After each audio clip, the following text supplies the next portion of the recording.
Officials have arrested nearly 100 people after a crowd of protesters stormed the lobby of Trump Tower in New York City. They're demanding the release of Mahmoud Khalil, a Palestinian activist, a graduate student at at Columbia University. He is at risk of being deported after he helped lead protests against the war in Gaza at the university last year. Homeland Security officials have accused Khalil of being a Hamas sympathizer. Let's go right now outside live at Trump Tower with CNN's Omar Jimenez, who is on the scene. Omar, give us the latest. Yeah, so Boris, about 100 people were arrested as part of this protest that took place inside Trump Tower behind me on multiple levels, two different levels of that main sort of lobby entrance to the tower here, as we understand from police. And they were protesting on behalf of Mahmoud Khalil. Jewish Voice for Peace was the group that was leading these particular protests that we saw. And when we first got to the scene, we saw dozens of protesters in zip ties being loaded onto buses where they were taken to central booking, as we understand from New York police. But the chants that we heard from supporters that even gathered on the outside of some of these barriers that police put in place to keep crowds sort of at bay were things like "Fight Nazis, not students," and protesting on behalf, again, of Khalil, who is still being held in ICE custody as those legal proceedings play out as well. We spoke to one of the organizers of Jewish Voice for Peace about why they wanted to come out here. And to them, they said they did not want the First Amendment entrenched on, which is what they believe Khalil was doing over the course of leading some of the protests we saw out of Columbia University. But also they wanted to show solidarity from the Jewish people as well. As those were the words that one of the organizers told me as we spoke to her, as some of her protesters were being loaded onto these buses. There were no violent incidents in regards to the arrest themselves. Once they were taken into police custody, there did not seem to be any resistance. We did not hear of any resistance from police as well, but definitely a protest that grew to over 100, as we understand from both organizers and police, took place inside Trump Tower, organized in just a matter of hours and happened very quickly. As we understand from a law enforcement source, the protesters initially walked into the building with jackets on, and then when they undid their jackets, it revealed the red shirts that represented the Jewish Voice for Peace. But again, a protest that resulted in about 100 arrests, no serious charges expected outside of things like trespassing of that nature. But again, a moment where organizers tell us they wanted their voices to be heard in support of Mahmoud Khalil. Omar Jimenez live for us in Manhattan. Thank you so much, Omar. Brianna? Joining us now, CNN senior national security analyst Juliette Kayyem. So Juliette, over 120 people entering Trump Tower, a law enforcement official telling CNN at the height of this. Tell us a little bit about that security setup there now that it's not Trump's official residence.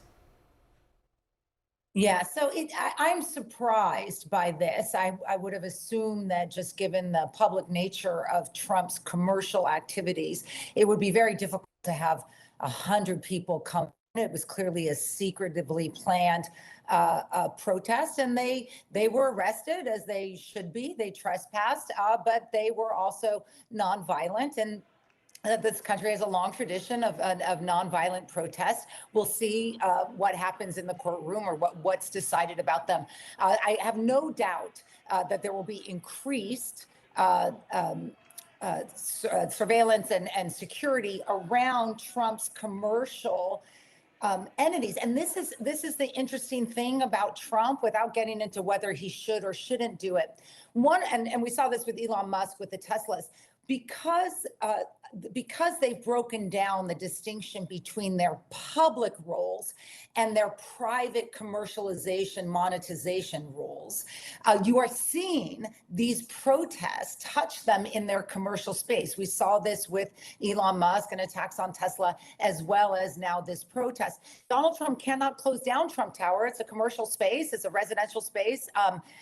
And so they are sort of dealing with, I think, in some ways, the consequences of that merger of monetization and policy and the First Amendment. So these arrests, charging people with obstructing government administration for failing to move when the dispersal order came because the location is private property, and in certain cases resisting arrest. Tell us about those charges. So those charges will, I mean, it's going to depend on each individual and what they did at the moment. So there's recordings, there's going to be police reports.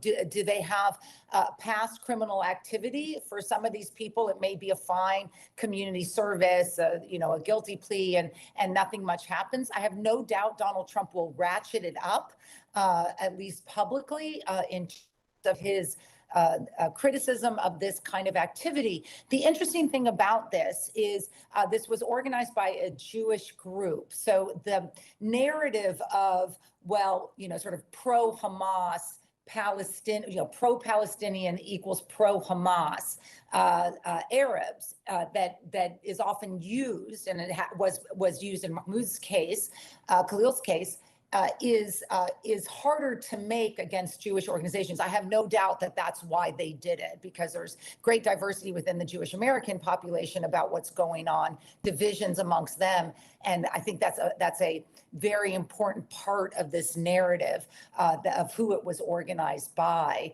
and why. All right, Juliette Kayyem, thank you so much for taking us through that. And actually, what do you expect moving forward? As we heard, obviously the security folks who were there had called for additional units. Do you think that's probably something they're going to have in place temporarily for a while? Yes, I think so. I think as this case in particular touches on, New York specifically, because it's Columbia, and a very animated community in New York amongst this sort of, I would say, the Israeli and constituencies. There's diversity within those constituencies, as I was saying, is going to get played out in New York, and that's where a number of Trump's properties are. And this is a difficult issue for the NYPD because of the commercial demands of Trump Towers. He needs them to be open. You can't close them. I mean, those are, as you know, those are retail spaces on the top, on a variety of floors. There are people come in and out, and that's the commercial part of it. And we've never dealt with this before because we've never had a president who had commercial activities consistent with or parallel with his political position, president of the United States, or in Elon Musk's case, the selling of Teslas. That merger is a challenge for public safety because commercialization is open. You can't close it down, but we do need to protect people within the towers and protect the rights of those who want to go into these places or buy a Tesla or whatever else. And I think we're not quite built for that. I think there'll be more aggressive security by the NYPD around Trump properties. But just to take a step back, there's a long tradition of protests. There's a long tradition of arrest and trespass around that. It sounds like that's what happened. We're not hearing about violence. We're not hearing about terrorism. This is not, burning cars or looting or anything. This is a First Amendment activity that was a trespass. There should be a punishment that will be determined on a case-by-case basis. But I don't think that, this is not one of those things where it's like domestic terrorism or anything like that, though I highly believe that Donald Trump wants to increase the focus around this arrest for reasons that have almost nothing to do with anti-Semitism or even immigration at this stage.